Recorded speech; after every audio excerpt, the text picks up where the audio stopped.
The stars were quiet that night. Captain Yuna stood on the bridge of her patrol vessel, the Horizon's Edge, watching the endless darkness through the main viewport. Her ship was small, built for scouting and light defense, not for war. She had commanded it for 3 years now, and in all that time, nothing exciting had ever happened on the border patrol that was about to change. "Captain, I am picking up something strange on the sensors," said Ensign Bora from her station. The young woman's voice was calm but curious. "Multiple contacts, about 2 light minutes away. They just appeared out of nowhere." Yuna walked over to look at the readings herself. The sensor screen showed 12 signatures, each one larger than her own ship. They were not human vessels. The energy patterns were completely foreign. "Wake up, Dewan," Yuna ordered. "Tell him to get to engineering. I have a feeling we might need his brain tonight." Chief Engineer Doan was sleeping in his quarters when the call came. He was a quiet man in his 40s, with gray streaks in his black hair and hands that were always covered in grease or burn marks from his work. He had designed half the modifications on the Horizon's Edge himself. The ship's engines ran 30% better than factory standard because of him. He arrived on the bridge, just as the unknown vessels changed course. They were now heading directly toward the Horizon's Edge. "They have seen us," Bora reported. "They are moving fast. Very fast." Yuna felt her heart beat harder, but she kept her voice steady. "Open a channel. All frequencies. Let us say hello." The communication officer, a young man named Junho, worked his console quickly. "Channel open, Captain. Unknown vessels. This is Captain Yuna of the human patrol ship, Horizon's Edge. We come in peace and wish to establish communication. Please respond." The seconds stretched into a full minute. The alien ships kept coming closer. Then the screen flickered and a face appeared. It was not human. The creature had scales covering its skin, eyes that were yellow with vertical pupils like a snake, and a mouth full of sharp teeth. It wore some kind of uniform with symbols Yuna did not recognize. "Human," the creature said. Its voice was translated by the ship's computer, coming out flat and cold. "You are in space that belongs to the Vethrani Empire. Your kind has been watched. You are weak. You are primitive. You will submit or you will die." Yuna kept her composure. "We mean no harm. We are simply patrolling our own border." "Perhaps we can discuss." The alien commander made a sound that might have been laughter. "There is nothing to discuss. Your species is nothing. Your ships are toys. The Empire has crushed 40 civilizations. You will be 41. The screen went dark. "Captain," Bora shouted. "They are charging weapons. Evasive action. Now," Yuna commanded. The Horizon's Edge banked hard to the left, just as a beam of green energy cut through the space where they had been. The ship shook as a second shot grazed their shields. Alarms started screaming throughout the vessel. "Shields at 60%, Junho reported. "We cannot take many more hits like that." Dewan was already running calculations in his head. "Captain, we cannot outrun them in a straight line. Their engines are faster than ours. But I have an idea." "I am listening," Yuna said, as she gripped her command chair. "The gas cloud at coordinate 773. If we fly through it, their sensors will be blinded. We can use that time to jump to hyperspace." "That cloud has electromagnetic interference," Bora said. "Our systems might fail too." "I can keep our core systems running," Dewan said with confidence. "Trust me." Yuna made her decision in less than a second. "Do it, Helm. Take us into that cloud. Maximum speed." The Horizon's Edge dove toward the swirling mass of cosmic gas and dust. Behind them, the Vethrani ships opened fire again and again. 2 more shots hit their shields, dropping them to 30%. The ship groaned under the stress. They entered the cloud. Immediately, the lights flickered. Half the consoles went dark. But Doan was already at a junction panel, his hands moving with impossible speed. "Rerouting power and bypassing damaged circuits," he shouted. Those 30 seconds felt like 30 years. Yuna could hear the Vethrani ships searching for them, their weapon systems humming with deadly energy. On the damaged sensors, She could see them circling the cloud like sharks around wounded prey. Doan yelled. Hyperspace engines are online. Jump now. The horizon's edge tore a hole in space and vanished. Behind them, the Vethrani commander roared in frustration as his prey escaped. The ship emerged from hyperspace near Taijo Station, the largest human shipyard in the sector. The massive structure floated in the orange clouds of a gas giant, its lights twinkling like a mechanical city. Dozens of ships were docked there, under construction or repair. Yuna allowed herself one moment to breathe. They had made it. But she knew this was not over. It was only the beginning. Get me Admiral Sunho, she ordered. Priority 1 channel. Emergency protocol. Admiral Sunho was an old man with a scarred face and tired eyes. He had fought in the resource wars on Earth 60 years ago, back when humans still killed each other over water and oil. Now he commanded the defense of 12 star systems. When Yuna's face appeared on his screen, he knew immediately that something was very wrong. Report, Captain. Sir, we made first contact with an alien species. They call themselves the Vethrani Empire. They attacked us without warning. They said they have conquered 40 civilizations. Guna paused. Sir, before we jumped, our long-range sensors picked up movement in their territory. Hundreds of ships. Maybe more. They are mobilizing. Sunho was quiet for a long moment. His old hands gripped the arms of his chair. How long until they reach our space? At their speed? Maybe 3 weeks. The Admiral closed his eyes. When he opened them again, there was something new in them. Something that looked almost like relief, mixed with grim determination. Captain Yuna, you did well to survive and bring us this warning. Dock your ship for repairs. I am calling an emergency council. He leaned forward. And I am going to wake the builders. Yuna frowned. The builders, sir? I do not understand. You will, Captain. The whole galaxy will understand soon enough. The Admiral stood up from his chair. The Vethrani think they know what humanity is. They think we are weak and primitive. They are about to learn how wrong they are. The channel closed. Yuna stared at the blank screen, her mind full of questions. Who were the builders? What secret had humanity been keeping? And would it be enough to stop the storm that was coming? She did not know the answers yet. But deep in her heart, she felt something she had not expected to feel after nearly dying. She felt hope. Taijo Station was the largest thing humans had ever built in space. It stretched for kilometers in every direction, a maze of docking bays, living quarters, factories, and laboratories. Over 200,000 people lived and worked there, but most of them did not know what lay at the station's heart. Admiral Sunho walked through corridors that were not on any public map. The walls here were older, built 50 years ago when the station was first constructed. Security doors opened for him with scans of his eyes, his fingerprints, his voice. Very few people had clearance to come this far. At the end of the corridor stood a massive door made of reinforced steel. Above it, carved into the metal, were 2 words. The Forge, Director Kyung-soo, was waiting for him there. He was a tall man with silver hair and a face that showed many years of worry. As the head of the Shipwrights Guild, he carried one of humanity's greatest secrets. Admiral Kyung-soo said, I received your message. Is it time? It is time, Sunho replied. The wolves are at the door. Kyung-soo nodded slowly. He placed his hand on a scanner beside the great door. A moment later, it began to open. The sound of metal grinding against metal echoed through the corridor beyond the door. Was a sight that would have amazed anyone who saw it.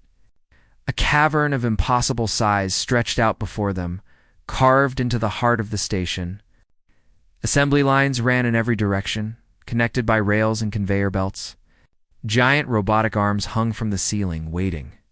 Furnaces the size of buildings sat cold and dark. This was the forge, and it had been sleeping for a very long time. How long to wake it up? Sunho asked. 24 hours, Kyung-soo answered. But we need Master Shipwright Hannah. Nothing moves without her. Hannah was 73 years old. Her hair was white, her back was bent, and her hands were covered with scars and calluses from a lifetime of building things. She had been an engineer since she was 16, starting in the shipyards of Earth's moon. Now she was the most respected shipwright in human space. When the call came, she was in her small workshop, fixing an old radio that did not need fixing. It was just something to do with her hands while she waited. She had been waiting for 50 years. "It is time, Master Hannah," the message said. She put down her tools and smiled. Finally, 1 hour later, she stood in the forge with Sunho and Kyungsu. Around them, workers were already arriving. Engineers, welders, programmers, fabricators. They came from every part of the station, from hidden rooms and secret workshops. These were the builders. 50,000 men and women who had trained their whole lives for this moment. Young Jiwoo was among them. She was only 25, one of the youngest members of the guild. Hannah had been her teacher for 6 years. Gu had learned to build reactors, to program construction drones, to design hull plating that could survive almost anything. But she had never seen the forge awake.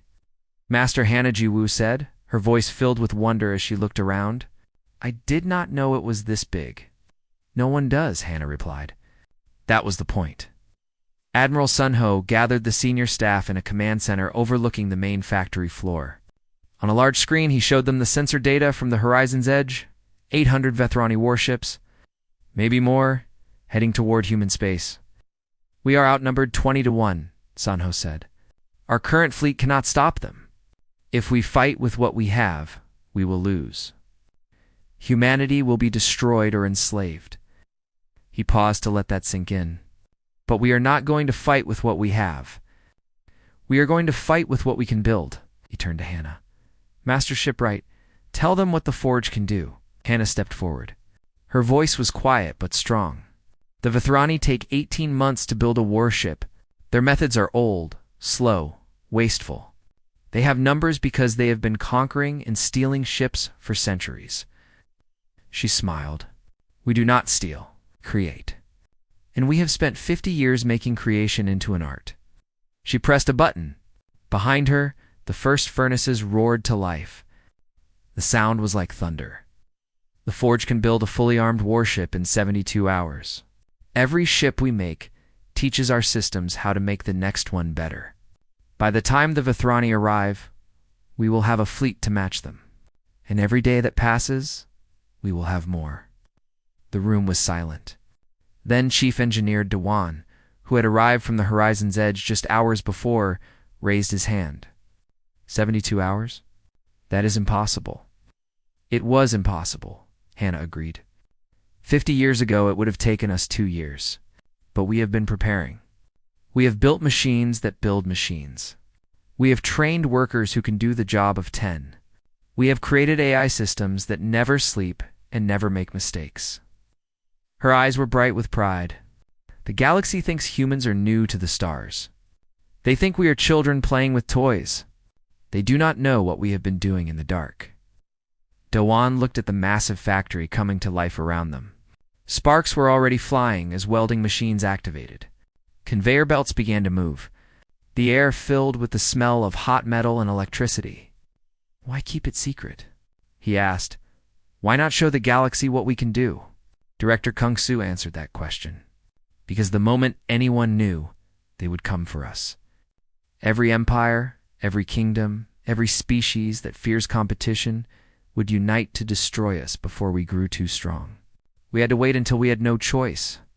We had to wait until someone attacked first. And now they have," Sunho added. "The Vethrani gave us the excuse we needed. They fired the first shot.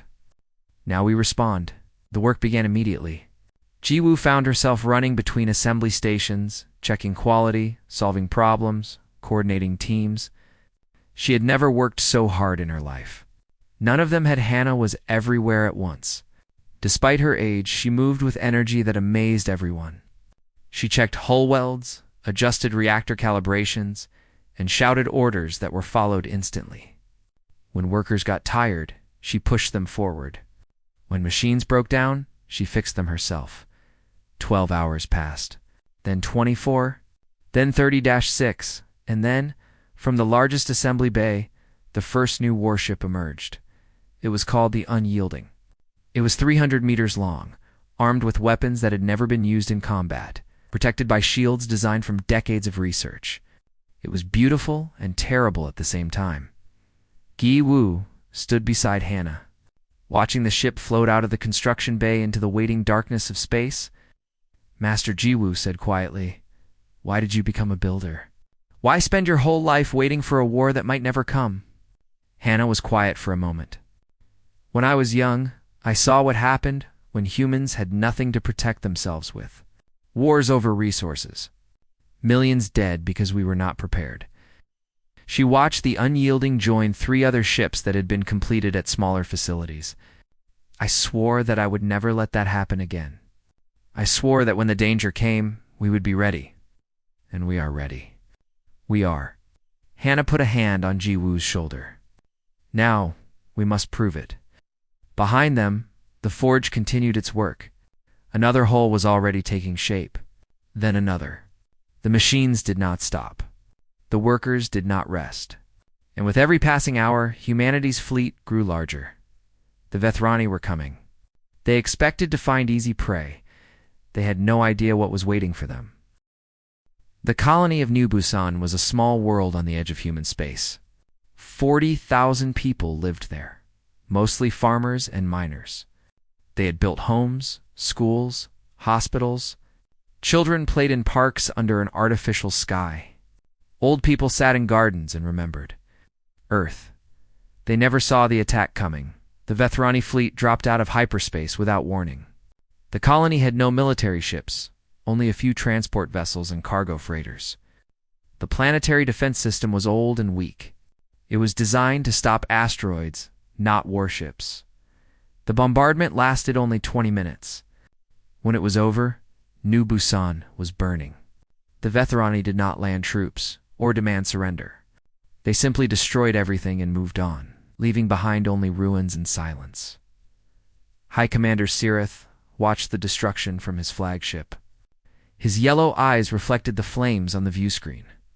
Around him, his officers hissed with pleasure. "Send a message to all human frequencies," Sirith ordered. "Show them what we did. Let them see the fate that awaits them. Let them know that resistance is pointless." Ow. The message spread across human space within hours. People watched in horror as images of the destroyed colony played on every screen. 40,000 dead. Families, children, dreams, all gone in 20 minutes. On Taizhou Station, Admiral Sunho watched the same images. His face was like stone, but his hands were shaking.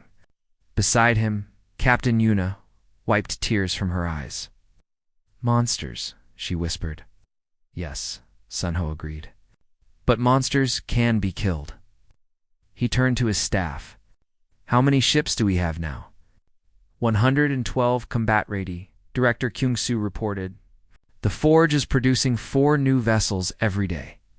That rate will increase as our systems improve." "It is not enough," Yuna said. "They have 800 ships. Maybe more. Then we buy time," Sanho replied. "Every day we delay them is another day for the forge to work." He looked at Yuna. "Captain, I am giving you command of the Unyielding. It is our most powerful ship. Use it well?" Yuna straightened. "Yes, sir. I will not let you down." Out on the outer colonies, evacuation was happening as fast as possible. Transport ships carried civilians away from the border, deeper into human space. But the Vethrani were faster than anyone expected. Their fleet was spreading out, hitting multiple targets at once. Lieutenant Taeyon was a fighter pilot stationed at the border. Outpost of Dokdo 7. He was 28 years old, confident, and had never lost a fight in simulation training. Real combat was about to teach him that. Simulations meant nothing. His squadron was called to protect 3 evacuation transports. The ships were slow and unarmed, carrying 2,000 civilians each. They needed 30 minutes to reach the hyperspace jump point. The Vethrani intercepted them in 15. "All pilots, this is Taeyon," he said over the radio. "We have 12 enemy fighters incoming. Our job is simple. Keep them away from those transports. Whatever it takes." The squadron had 8 fighters. They were outnumbered and outgunned. The Vethrani ships were faster and had better weapons. But they had one thing the Vethrani did not: a reason to fight that was bigger than themselves. The battle was chaos. Tyon flew like he had never flown before, spinning and diving, firing and dodging. Around him, his friends died one by one. Pilot Yunbi was the first to go, her ship torn apart by enemy fire. Then Sungwoo, then Minho, then Heejin. "Keep fighting," Taeyeon screamed into his radio. "The transports are almost there." He watched another of his pilots, a woman named Sujin, ram her damaged fighter into a Vethrani ship that was about to fire on the lead transport. Both ships exploded together. The transports reached the jump point. They vanished into hyperspace, carrying 6,000 civilians to safety. Of Taeyeon's 8 pilots, only 3 survived. He landed his damaged fighter on the nearest station with tears running down his face. They had won, but it did not feel like victory. Back at the forge, the work never stopped. Hannah had not slept in 3 days. Her body was failing, but her will was iron. When workers brought her food, she ate while walking between stations. When her hands shook too much to work, she gave orders instead. Dawan had joined the builders now. His knowledge of ship systems made him valuable. He worked alongside Jiwoo, both of them covered in oil and sweat. "Look at this," Dawan said, showing her a datapad. "The Vethrani dreadnought that destroyed the colony. Our sensors got a full scan of it. I can see their weapon frequencies, their shield harmonics, everything." Ow.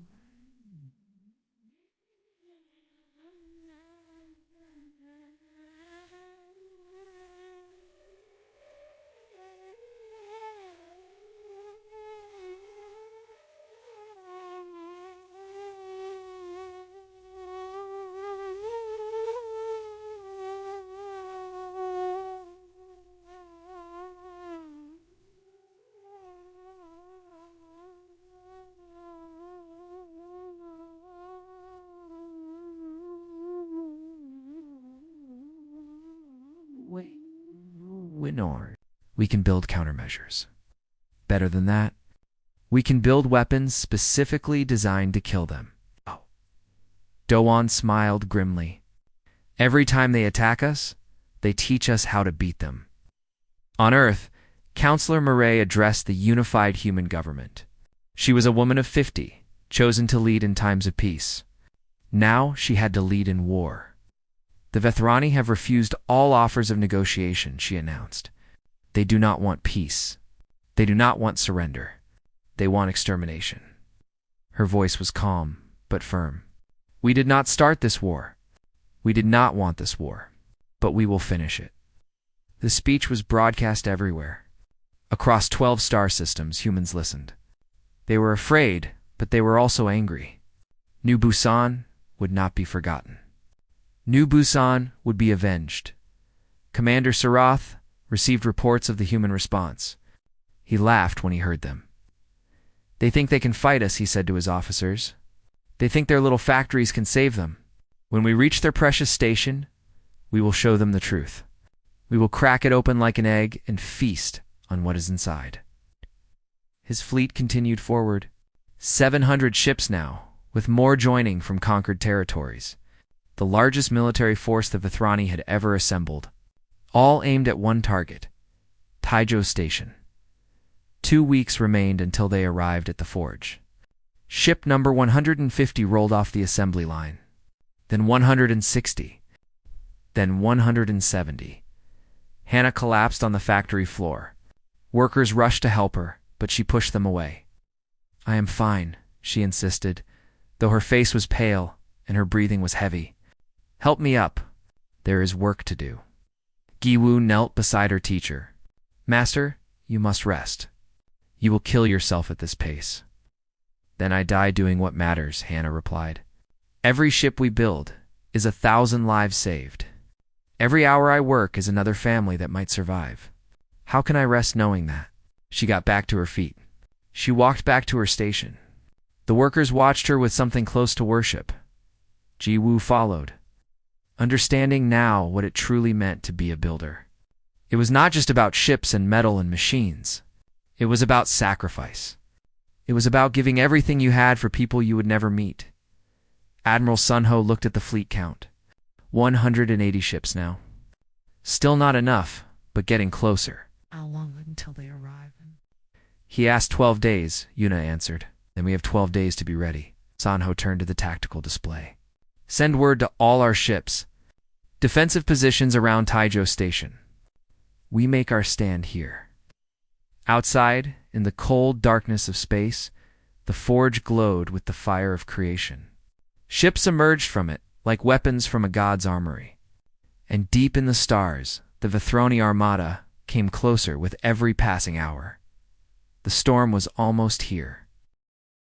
The Vethrani fleet dropped out of hyperspace like a tide of death. 800 warships spread across the darkness, their weapons charged, their crews hungry for conquest. High Commander Cirith stood at the center of his command bridge, watching the view screen with eager eyes. "Show me the human defenses," he ordered. The screen flickered. Taijo Station appeared, its massive structure floating in the orange clouds of the gas giant. Around it, a defensive line of ships waited. Cirith counted them. His smile faded. 200 ships, one of his officers reported. "Sir, that is more than our intelligence suggested. They should only have 50 or 60 combat vessels." "It does not matter," Cirith said, though his voice was less confident than before. "We still outnumber them 4-1. They are doomed." But then his sensors picked up something else. Behind the defensive line, attached to the station itself, was a massive structure he did not recognize. It glowed with heat and energy. As he watched, a new shape emerged from it. A ship. A warship. And then another. And another. "What is that?" Cirith demanded. "Unknown, Commander? It appears to be some kind of construction facility." "They are building ships." Saruth felt the first touch of doubt. "Building ships? During a battle?" "Yes, Commander. At current rate, they are producing a new vessel every 6 hours." For a long moment, Cirith was silent. His whole life, he had believed the Vethrani were superior. They were conquerors. They had crushed 40 civilizations. Humans were supposed to be weak, primitive, easy prey. But weak species did not build factories that created warships faster than they could be destroyed. "It changes nothing," Cirith finally said, pushing his doubt aside. "We attack now, before they can build more. All ships, forward. Destroy everything." The Vethrani armada surged toward Taijo Station. Admiral Sunho watched them come. He stood on the bridge of his command ship, the Hedong, surrounded by tactical displays and communication screens. His fleet was positioned in a wide arc, protecting the station and the forge behind them. "All ships, this is Admiral Sunho," he said into the fleet channel. "The enemy is here. They have numbers. They have power. But we have something they do not understand. We have the fire of creation. Today, we show them what humanity truly is. Hold the line. Fight with everything you have. And remember New Busan." Across 200 ships, crews responded.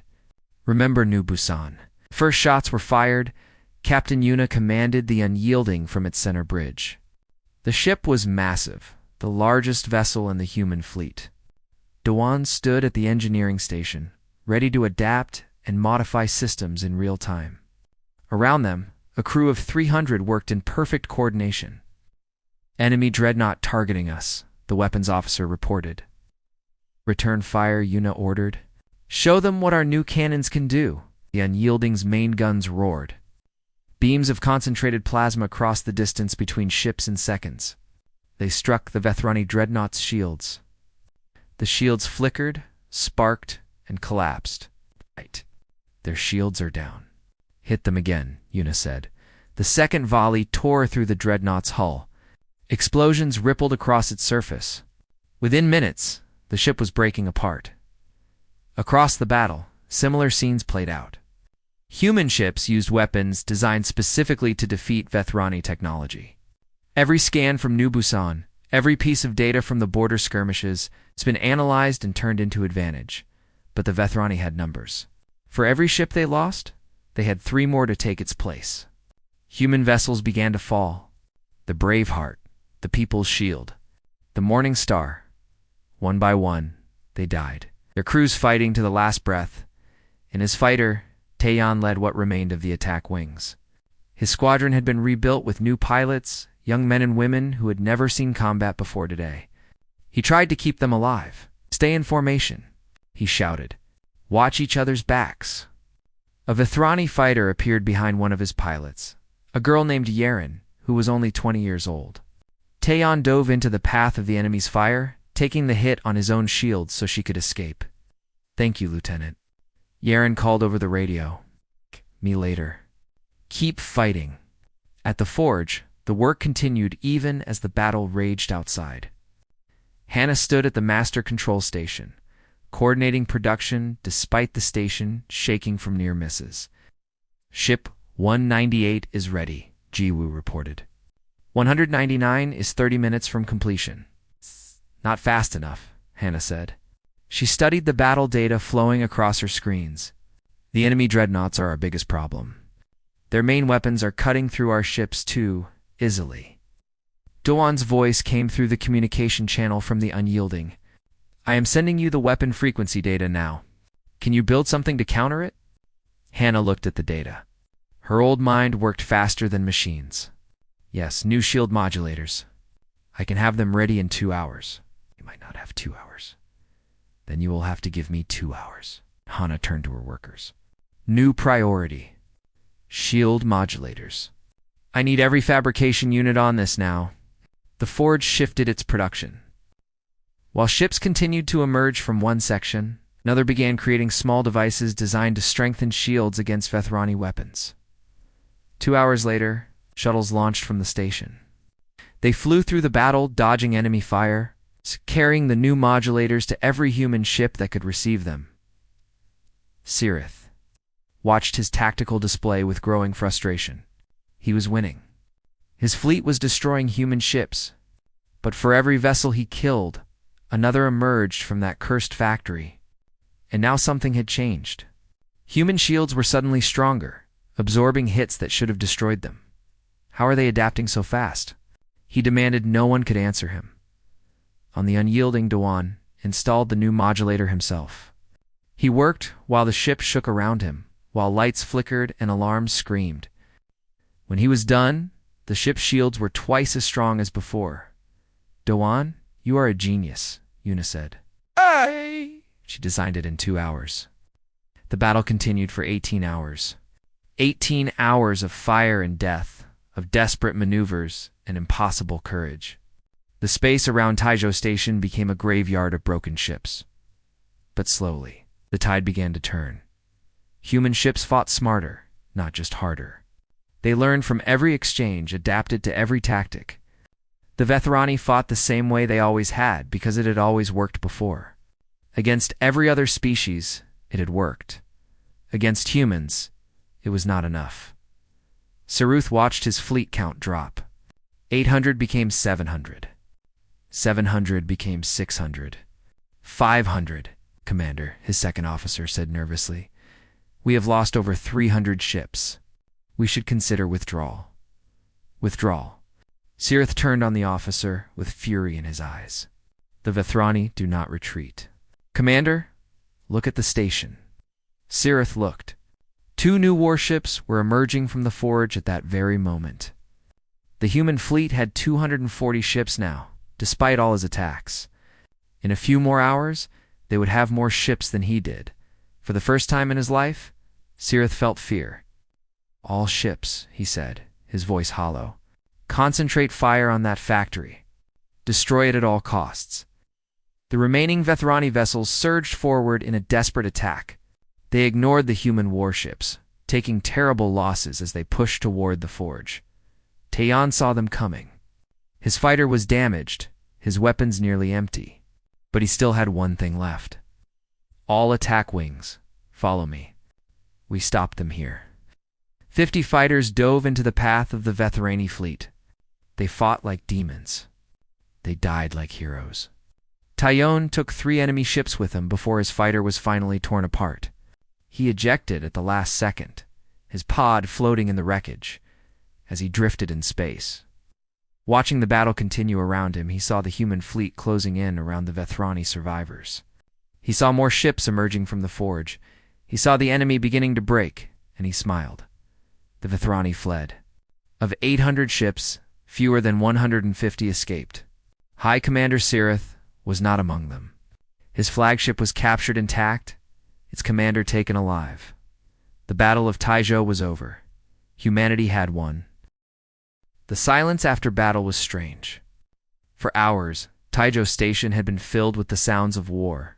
Explosions, alarms, screaming metal, and desperate voices.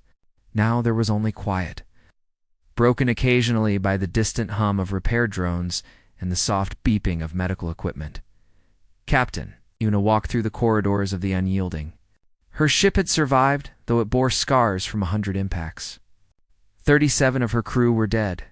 She had learned all their names. She would never forget them. The war was won. But victory tasted like ash in her mouth. Admiral Sunho called a meeting of all senior officers. They gathered in the command center of Taizhou Station, faces tired and uniforms stained. Some had bandages. All had the hollow eyes of people who had seen too much death. The Vethrani Empire has requested terms, Sunho announced. Their High Council has abandoned High Commander Sirath. They claim he acted alone, without their approval. He smiled grimly. Convenient? What terms do they want? Counselor Murray asked. She had arrived from Earth as soon as travel was safe, determined to be part of whatever came next. They are willing to offer anything. Complete withdrawal from all territories near human space. Reparations for New Busan. A formal apology broadcast across the galaxy. Sunho paused. They are afraid. They know that if we wanted to, we could do to them what they tried to do to us. Everyone understood what he was saying. The forge still worked. Human ships still emerged from it every few hours. If they wanted revenge, they had the power to take it. Yuna thought about New Busan. 40,000 dead. Children who would never grow up. Families erased in 20 minutes of fire. Part of her wanted to burn the Vethrani worlds the same way. Part of her wanted them to feel the same pain. But then she thought about her crew, the 37 who had died. Would they want more death? Would more killing bring them back? What are we going to do? She asked. Sunho looked at her. Then he looked at everyone in the room. I think we all need to answer that question together. The debate lasted hours. Some wanted war. Some wanted peace. Some wanted something in between. In the end, Counselor Murray spoke the words that decided everything. We have proven we can defend ourselves, she said. Now we must prove who we want to be. The Vethrani are conquerors. They take and destroy because that is all they know. If we do the same, we become them. She stood straight, her voice strong. I say we accept their terms. I say we show the galaxy that humans are better than this. We are builders, not destroyers. Let that be our legacy. The vote was close, but peace won. Admiral Sunho met with High Commander Sirith one final time. The Vethrani leader was held in a secure room on Taizhou Station. He looked smaller than before, his scales dull, his eyes empty. Why did you do it? Sunho asked.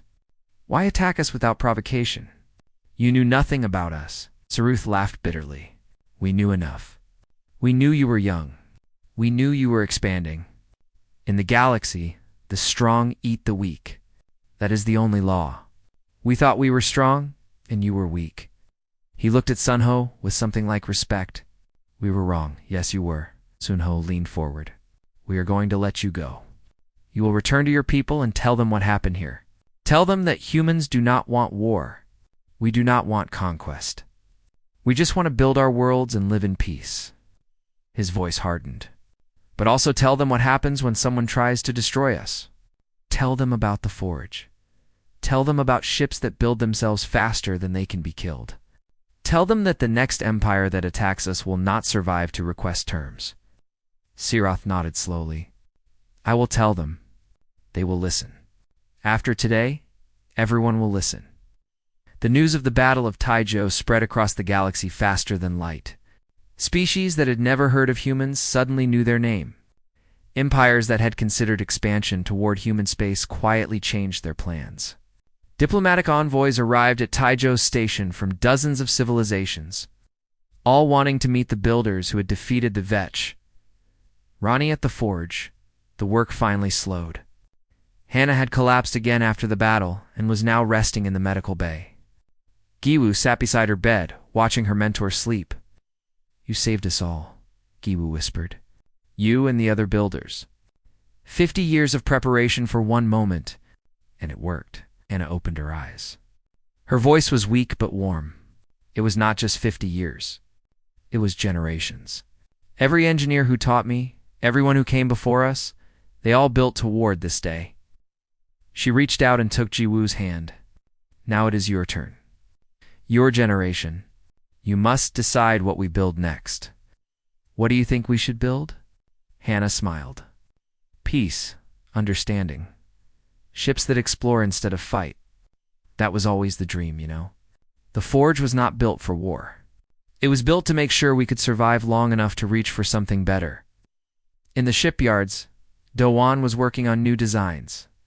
Not warships this time, but exploration vessels. Ships made to travel further than humans had ever gone before.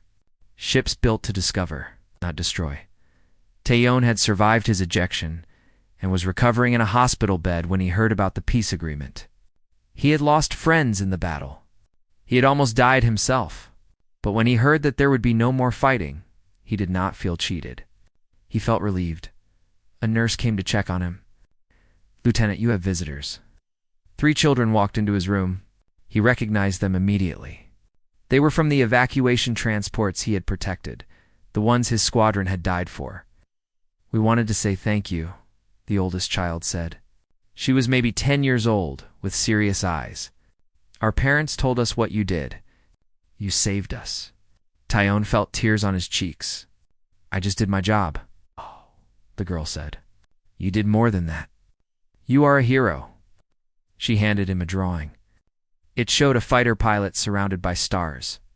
Underneath, in childish handwriting, were the words, "Thank you for keeping us safe." Taeyeon. Held the drawing like it was the most precious thing in the universe. Because in that moment, it was. 1 year later, a ceremony was held at Taizhou Station. Counselor Murray stood before a crowd of thousands, with billions more watching through broadcasts across human space and beyond. 1 year ago, we faced extinction, she said. The Vethrani came to destroy us. They saw our small fleet and thought we were weak. They did not see the truth. They did not see the forge. They did not see the builders. They did not see 50,000 men and women who had dedicated their lives to making sure humanity would survive. She paused, looking at the faces in the crowd. Humans from 12 star systems. Ambassadors from other species who had come to watch. And in the front row, the builders themselves, led by Master Shipwright Hannah in a wheelchair, with Ji Woo standing proudly beside her. Today we launch a new ship, Myray continued. Not a warship. An exploration vessel. Its name is New Dawn, and it represents everything we want to be. We are not conquerors. We are not destroyers. We are builders. We came to the stars not to dominate them, but to understand them. And when the galaxy tried to break us, we simply built our way to survival. The crowd cheered as the New Dawn rose from its dock. It was beautiful, sleek and silver, designed for speed and discovery. On its hull, a message was written in 100 languages. In peace we reach for the stars. Captain Yuna watched the ship rise.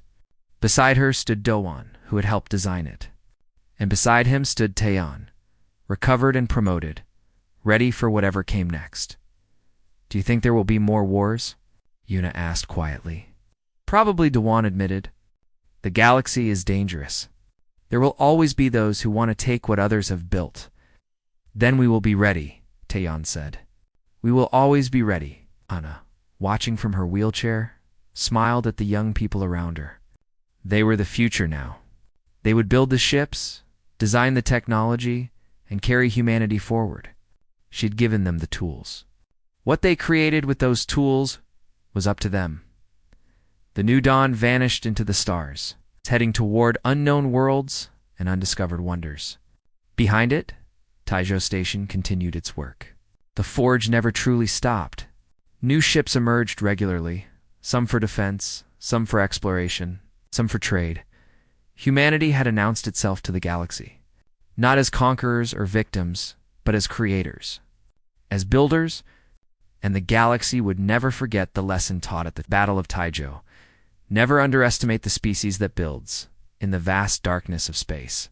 Among 1,000 civilizations and 1,000,000 worlds, humanity had found its place, and they had built it themselves.